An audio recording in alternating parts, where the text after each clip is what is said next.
அவங்க 2 பேரும் பாக்குறதுக்கு ரொம்ப அழகான பேர் மாதிரியே இருக்காங்க. இப்போ நீங்க என் மனசுலயே இருந்ததால உங்க உருவமே மாறி இருந்தாலும் நான் உங்களை மறக்கல. என்கிட்ட எதுவும் இல்லாதப்ப கூட நீங்க தான் ஹோப் கொடுத்தீங்க. இப்ப எதுக்காக நீ இதெல்லாம் என்கிட்ட சொல்லிட்டு இருக்க? என் கடந்த காலத்திலயும் நீங்க இருந்திருக்கீங்க.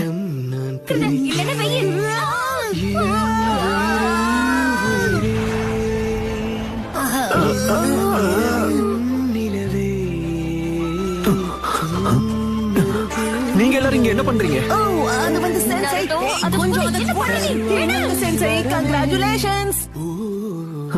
ரொம்ப நன்றி. கோடி பொண்ணு யாரையும் நினைக்கலையே, உங்கள் முகம் பார்த்த பின்ன எதுவும் பிடிக்கலையே, உன்னோட